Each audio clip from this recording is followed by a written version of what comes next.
दोस्तों नमस्कार। स्वागत है आपका हाइप क्लासेस में। मैं हूं शिवाजी।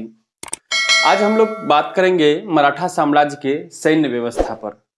जो कल हमने देखा था उसमें हमने प्रशासनिक व्यवस्था, जो प्रशासनिक स्ट्रक्चर था उसको हमने समझा था। हमने जो है अष्टप्रधान को समझा था, हमने छत्रपति के शक्ति को समझा था। आज हम लोग सैन्य व्यवस्था और बाद में फिर भू राजस्व व्यवस्था, यानी कि दो महत्वपूर्ण जो सेगमेंट है एक राज्य के लिए, उसको हम आज समझने का प्रयास करेंगे। तो आइए सबसे पहले हम समझते हैं मराठा साम्राज्य के सैन्य व्यवस्था को, किस तरह की व्यवस्था थी।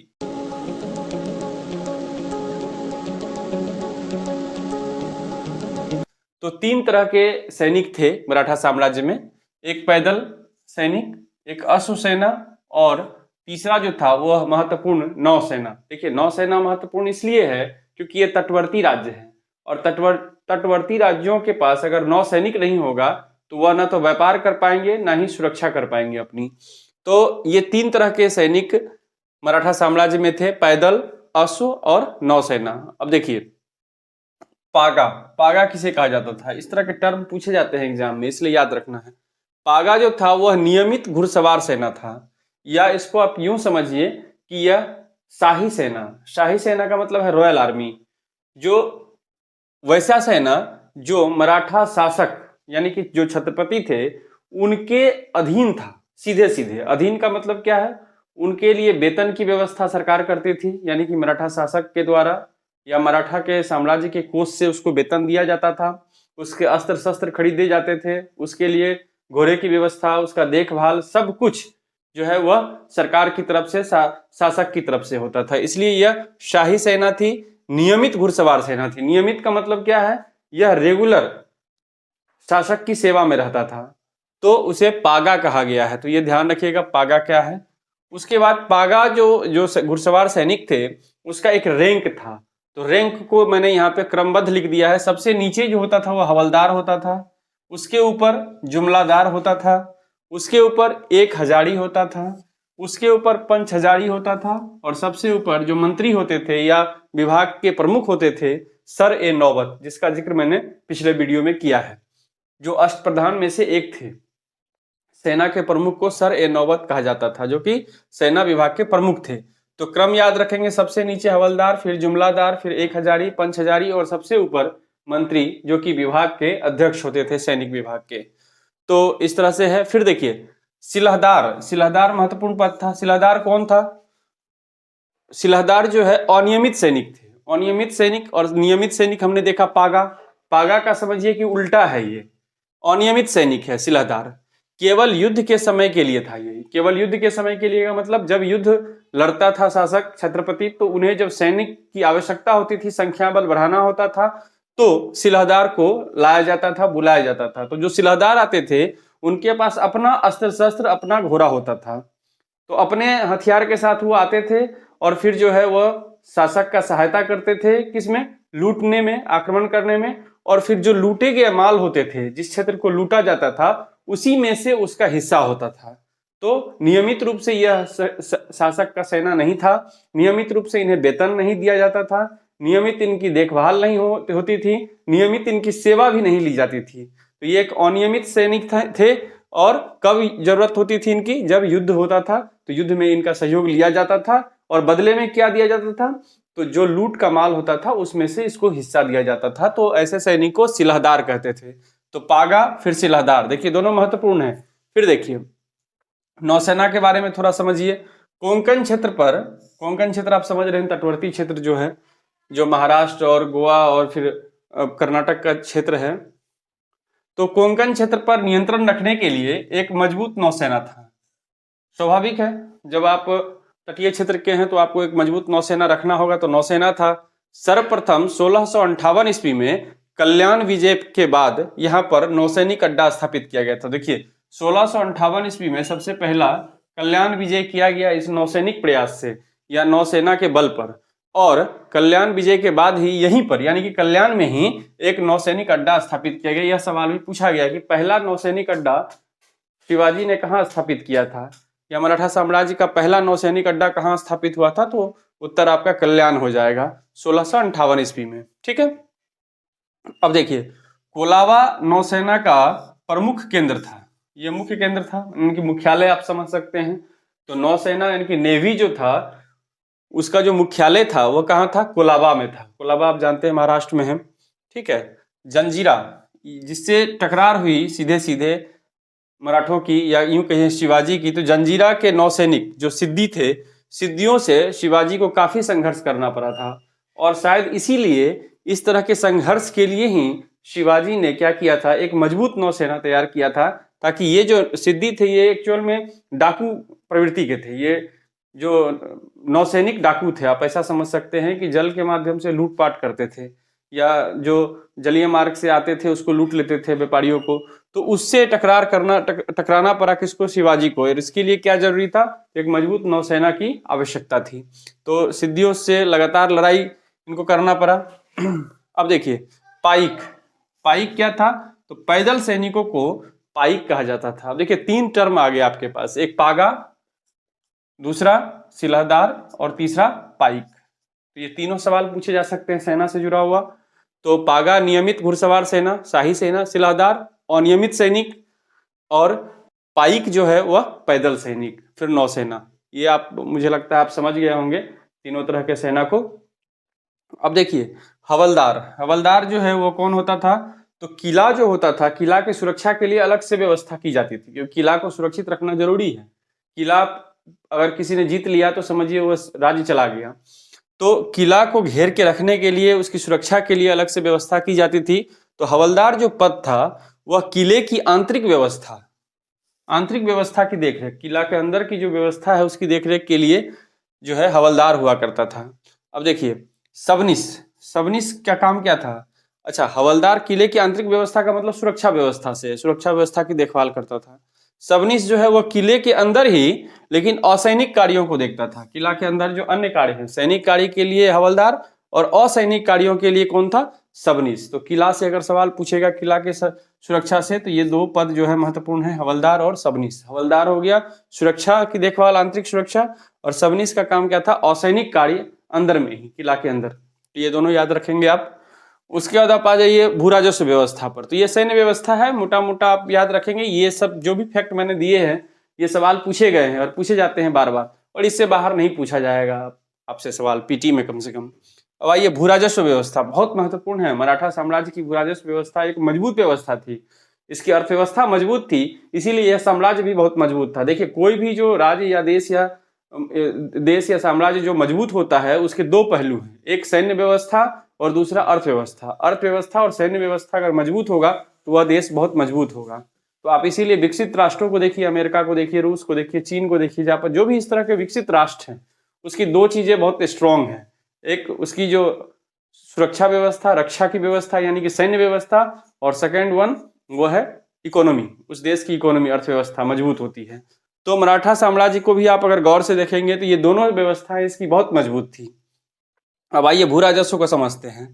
तो भू राजस्व का जो मॉडल था वह अन्नाजी दत्तो के अधीन व्यापक भूमि सर्वेक्षण करवाया गया था। अन्नाजी दत्तो को एक अर्थशास्त्री थे, इनके अधीन ही क्या करवाया गया था? भूमि का सर्वेक्षण कराया गया था, और भू राजस्व के लिए मापन विधि अपनाया गया था। यानी कि भू राजस्व ऐसे नहीं, पहले मापिए, मापने के बाद जितना क्षेत्र है उस पर उसको लगान फिक्स किया गया था। तो एक वैज्ञानिक ढंग से सर्वेक्षण कराकर भू राजस्व की मापन विधि के द्वारा जो है वो लगान फिक्स किया गया था। यह मापन व्यवस्था कहाँ से लिया गया था यह भी महत्वपूर्ण है। अहमदनगर के मलिक अंबर की व्यवस्था का ही नकल था। तो अहमदनगर में मलिक अंबर ने जो व्यवस्था अपनाया था भूमि के मापन का, उसी व्यवस्था को यहाँ पर मराठा साम्राज्य में भी अपनाया गया। और मापन की जो इकाई थी वह कहलाती थी काठी या मुठा। ये भी सवाल है महत्वपूर्ण कि मापन की जो इकाई थी, जैसे अभी आप देखते हैं कट्ठा, धूर, इस तरह से जो है बीघा, इसी तरह से जो है उस समय मापन की जो इकाई थी जो मराठाओं ने अपनाया था वह था काठी या मुठा, इसको कहा जाता था। ये टर्म याद रखेंगे आप। किसका मॉडल था? तो मलिक अंबर जो अहमदनगर के थे उन्हीं का मॉडल को इसको अपनाया गया था।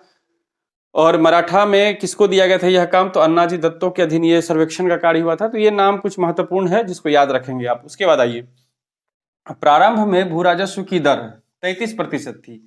शुरुआत में मराठाओं ने जो दर रखा था टैक्सेशन का, जो लगान का, वह 33% था। लेकिन बाद में इसको क्या किया गया? बढ़ा दिया गया, इंक्रीज करके 40% कर दिया गया, तो 33 से 40% कर दिया गया। ठीक है, और जो राजस्व लिए जाते थे, भू राजस्व, वह दोनों रूप में लिए जाते थे। दोनों रूप का मतलब है कैश में भी और क्रॉप्स में भी, यानी कि नगद में भी या अनाज में भी। तो जो नगद दे सकता है उसे नगद, या जो अनाज के रूप में दे सकता है उससे अनाज के रूप में यह लगान लिया जाता था। अब देखिए, शिवाजी ने भू राजस्व वसूली के लिए रैयतवाड़ी व्यवस्था को अपनाया था। रैयतवाड़ी व्यवस्था को अपनाने का क्या मतलब, ये समझिए, ये महत्वपूर्ण है। रैयतवाड़ी व्यवस्था अपनाया था भू राजस्व के लिए। इसका मतलब क्या है? इसका मतलब है कि सीधे सीधे किसान से लगान लिए जाते थे, सीधे सीधे किसान से लगान लिए जाते थे। इसको आप ऐसे समझिए, बिचौलिया जो था वो नहीं था, और बिचौलिया यदि नहीं होगा तो किसानों का शोषण कम होगा, कम से कम होगा। तो जो बिचौलिया होते थे उसका इसने दमन कर दिया था। इसे संभवतः देशमुखों के अधीन अधिकार को समाप्त कर दिया था। देशमुख जो थे वो जमींदार होते थे, तो देशमुख जो गांव ग्रामीण स्तर पर जमींदार होते थे उसके अधीन किसान होते थे। तो पहले की व्यवस्था क्या थी कि देशमुख से लगान लिया जाता था, देशमुख जो है किसान से लेते थे। तो निश्चित है कि देशमुख जो है अधिक से अधिक लेना चाहेंगे किसान से और कम से कम देना चाहेंगे सरकार को। तो देशमुखों का जो अधिकार था उसको संभवतः, ये इतिहासकारों में भी विवाद है कि क्या शिवाजी ने इसे समाप्त कर दिया था, तो संभवतः एक विचार यह है कि देशमुखों के अधिकार को पूर्णतः तो नहीं, लेकिन जो इस तरह के थे, जो बेईमान भ्रष्ट थे, वैसे देशमुखों के अधिकार को समाप्त कर दिया था। लेकिन जो ईमानदार थे, जो अच्छे से काम करते थे, उनको रहने दिया गया था। तो इसीलिए संभवतः इसको समाप्त किया था, और सीधे सीधे जो रैयत थे, यानी कि जो किसान थे, उससे समझौता करके उससे लगान लिया जाता था। तो इससे किसानों को सहूलियत होती थी। ग्रामीण स्तर पर लगान वसूली में पाटिल, देखिए पाटिल और कुलकर्णी महत्वपूर्ण थे। ग्रामीण स्तर पर ये दो व्यक्ति महत्वपूर्ण थे, पाटिल और कुलकर्णी, जो कि लगान वसूली मदद करते थे। किस तरह से? पाटिल का काम था लगान वसूली करना, और कुलकर्णी का काम क्या था? भूमि का मापन और उसका लेखा जोखा रखना। आप अभी जो समझते हैं, आप देखते हैं ग्रामीण स्तर पे जो कर्मचारी होते हैं तो उनका क्या काम है? भूमि का सर्वेक्षण करना, मापन करना, फिर रिकॉर्ड रखना, उसी हिसाब से फिर भू लगान लेना। तो इसी टाइप का ये पद था पाटिल और कुलकर्णी। पाटिल वसूलते थे और कुलकर्णी क्या करते थे? भूमि का मापन और रिकॉर्ड्स वगैरह को रखते थे। तो इसको याद रखिएगा आप। उसके बाद 3 महत्वपूर्ण टैक्स, बहुत महत्वपूर्ण है ये तीनों, कई बार अलग अलग परीक्षाओं में पूछा गया है। हाल में मोकासा सरंजाम पूछा गया था बीपीएससी में भी, तो ये बार पूछा जाता है घुमा के। इसको समझ लीजिए, सवाल पूछे जाएंगे, इसको याद रखिएगा। पहला चौथ क्या था? तो लूट से प्राप्त आय था। जैसे किसी राज्य पर हमला किया मराठाओं ने, और मराठा ने हमला करने के बाद क्या किया? उस क्षेत्र को लूटा, और लूटने के बाद क्या किया? वहां का जो इनकम है उस राज्य का, उसका 1/4 भाग टैक्स के रूप में फिक्स कर दिया कि भाई आपको जो है अपने आय का, अपने राज्य के इनकम का 1/4 भाग हमको देते रहना है लगातार, और इसके बदले में आपको क्या मिलेगा? तो इसके बदले में आपको अब अगली बार लूटा नहीं जाएगा, आप पे आक्रमण नहीं किया जाएगा। तो यह वादा किया जाता था, और फिर उससे चौथ के रूप में उसके उस राज्य की इनकम का 1/4 भाग लगातार लिया जाता था। तो यह चौथ था। ठीक है, यह लूट से प्राप्त आय था, लेकिन एक बार ये फिक्स करने के बाद उसको लूटने से सुरक्षित कर दिया जाता था कि भाई आपको लूटा नहीं जाएगा, आप पे आक्रमण नहीं किया जाएगा। अब देखिए दूसरा जो महत्वपूर्ण है वो है सरदेशमुखी। सरदेशमुखी क्या था? तो नए क्षेत्रों के देशमुखों पर कब्जा कर आय का 1/10 भाग लिया जाता था, और बदले में राज्य की सुरक्षा सुनिश्चित की जाती थी। तो सरदेशमुखी का मतलब क्या? सरदेशमुखी का मतलब आप सीधा समझिए, किसी राज्य पर जब हमला किया, आक्रमण किया मराठाओं ने, तो उस राज्य को अपने अंदर कर लिया। अपने अंदर करने का मतलब क्या है? विजित करके वहां की जो राजस्व व्यवस्था थी उस पर कब्जा कर लिया। यानी कि जो देशमुख थे, जिसका काम था वहां पर राजस्व की वसूली करना, उस पर अपना नियंत्रण स्थापित किया, और 1/10 भाग, उस राज्य की इनकम का 1/10 भाग उसे राजस्व के रूप में देने के लिए मजबूर कर दिया गया। और बदले में क्या दिया गया? तो उस राज्य को एक सुरक्षा दी गई कि भाई अब आप सुरक्षित है, आप पे कोई हमला नहीं करेगा, आप एक सुरक्षित राज्य हैं, मेरे निगरानी में रहेंगे आप। ठीक है, तो ये सरदेशमुखी था। तो थोड़ा जो अंतर है उसको ध्यान रखेंगे। ये 1/4 है, 1/10 है। ठीक है, दोनों का स्वरूप भी अलग अलग है। और तीसरा था मोकासा, इसी को सरंजाम भी कहा जाता था। मोकासा या सरंजाम दोनों एक ही बात है। ठीक है, तो ये क्या था? तो आप इसको सीधा समझिए कि यह जागीर जो आप मुगल काल में पढ़ते हैं जागीर देने की परंपरा शुरू की गई थी, तो यह जागीर देने की परंपरा थी, मुकासा या सरंजाम। और ये जागीर किसे दिया जाता था? तो ये प्रमुख मराठा सरदारों को दिया जाता था। अब देखिए, मराठा सरदार के बारे में हमने पहले भी जिक्र किया है। अब ऐसे भी समझिए, किसी क्षेत्र, एक क्षेत्र विशेष है, वहां के जो सरदार हैं वह क्षेत्र उसको जागीर के रूप में दे दी जाती थी। और जागीर के रूप में देने का मतलब है कि वह उसी जागीर से जो इनकम होगा, जागीर का मतलब आप जमीन का टुकड़ा समझिए, दे दिया गया, वहां से जो इनकम होगा उसी इनकम पर वो वहां सेना रखते थे और उस सेना का सारा खर्च उठाते थे। वो सेना फिर जो है मराठा शासक के काम आता था। तो इस तरह की व्यवस्था थी। लेकिन ऐसा नहीं है कि सभी जो मराठा सरदार थे उसके लिए जागीर की व्यवस्था की गई थी, ऐसा नहीं है। कुछ मराठा सरदार ऐसे भी थे जिनको नगद वेतन भी दिया जाता था, तो नगद वेतन की व्यवस्था थी। कुछ को जागीरें दी जाती थी और उस जागीर को क्या कहते थे? मुकासा या सर अंजाम कहा जाता था। तो ये कुल मिलाकर राजस्व व्यवस्था थी। इससे पहले मैंने आपको सैन्य व्यवस्था समझाया, उससे पहले प्रशासनिक व्यवस्था को समझाया है। तो लगातार मैं मराठा साम्राज्य को आपको समझाने का प्रयास कर रहा हूं ताकि आप मराठा साम्राज्य के सभी पहलुओं को अच्छे से समझ जाएं। अब जो अगला वीडियो होगा उसमें हम लोग मराठा साम्राज्य के शिवाजी के उत्तराधिकारियों पर बात करेंगे और फिर पेशवाओं पर, और इस तरह से ये आगे बढ़ेगा। तो अभी और कुछ एपिसोड इसमें आने वाले हैं, कुछ भाग बचे हुए हैं। आप लगातार इसको देखते रहिए, इसका फायदा उठाइए। और हाँ, वीडियो को शेयर कीजिए, लाइक कीजिए और सब्सक्राइब कीजिए। धन्यवाद।